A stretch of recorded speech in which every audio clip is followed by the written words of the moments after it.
বন্যায় ব্যাপক ক্ষয়ক্ষতি হয়েছে নোয়াখালীর শিক্ষা প্রতিষ্ঠানগুলোর। আশ্রয়কেন্দ্র হিসেবে ব্যবহারের ফলে নষ্ট হয়ে গেছে গুরুত্বপূর্ণ আসবাবপত্র। মুখ থুবড়ে পড়েছে জেলার পাঠদান কার্যক্রম। স্কুলগুলো দ্রুত মেরামত করে পাঠদান কার্যক্রম পুরোপুরি চালু করার দাবি জানিয়েছেন শিক্ষক, শিক্ষার্থী ও অভিভাবকরা। নোয়াখালী প্রতিনিধি মিজানুর রহমান রিয়াদের পাঠানো তথ্য, ডেস্ক রিপোর্ট। শ্রেণীকক্ষে স্তূপ করে রাখা হয়েছে বেঞ্চ, কিছু ভেঙেও গেছে। বিদ্যুতের বোর্ডে নেই সুইচ, ওয়াশরুমের ট্যাপ ভাঙা। এমন চিত্র নোয়াখালী উচ্চ বিদ্যালয়ের। গেল 20 আগস্ট ফেনী থেকে নেমে আসা বন্যার পানি ও ভারী বর্ষণে ক্ষতিগ্রস্ত হয় নোয়াখালীর অধিকাংশ বিদ্যালয় ভবন। পরে আশ্রয়কেন্দ্র হিসেবে ব্যবহারে ক্ষতির হার আরও বাড়ে। এরই মধ্যে ক্ষতিগ্রস্ত শিক্ষা প্রতিষ্ঠানের তালিকা তৈরি করা হয়েছে। তাতে দেখা যায় জেলার 766 প্রাথমিক ও 463 মাধ্যমিক, উচ্চ মাধ্যমিক শিক্ষা প্রতিষ্ঠানের বেশিরভাগই বন্যায় ক্ষতিগ্রস্ত হয়েছে। আমাদের স্কুলে যে বেঞ্চগুলো ছিল ওখানে কিছু নষ্ট হয়ে গেছে, যার কারণে আমাদের এখন গাদাগাদি করে বসতে হয়।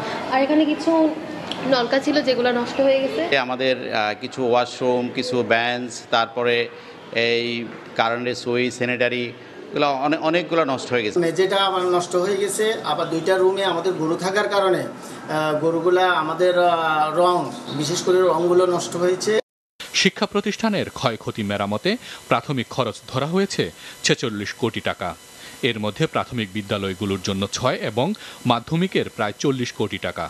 অর্থ বরাদ্দ পাওয়ার পর মেরামত কাজ শুরু হবে বলে জানায় শিক্ষা প্রকৌশল অধিদপ্তর।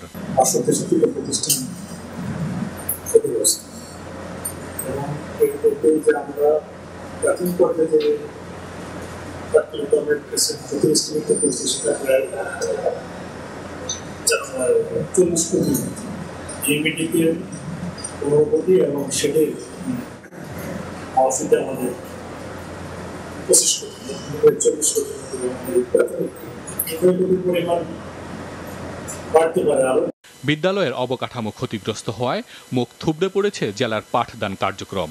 পিছিয়ে পড়ছে শিক্ষার্থীরা। এখনো অনেক এলাকার সড়ক ডুবে থাকায় স্কুলে যেতে ভোগান্তি পোহাতে হচ্ছে শিক্ষার্থীদের।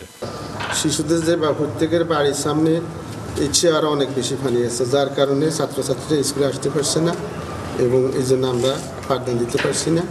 আমরা কিন্তু শিক্ষকরা আসছি, রেগুলার আসছি, অফিসকে দেখাশোনা করছি, আশ্রিত লোকজনকে দেখাশোনা করছি। আমরা দ্রুত সময়ের মধ্যে মেরামত না করতে পারি তাহলে আমাদের পুরোদমে ক্লাস চালু হলে আমরা বেকায়দায় পড়তে হবে।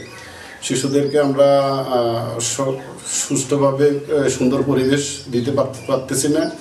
ক্ষতিগ্রস্ত শিক্ষা প্রতিষ্ঠানগুলো দ্রুত মেরামত করে পাঠদান কার্যক্রম পুরোপুরি চালু করার দাবি শিক্ষক, শিক্ষার্থী ও অভিভাবকদের।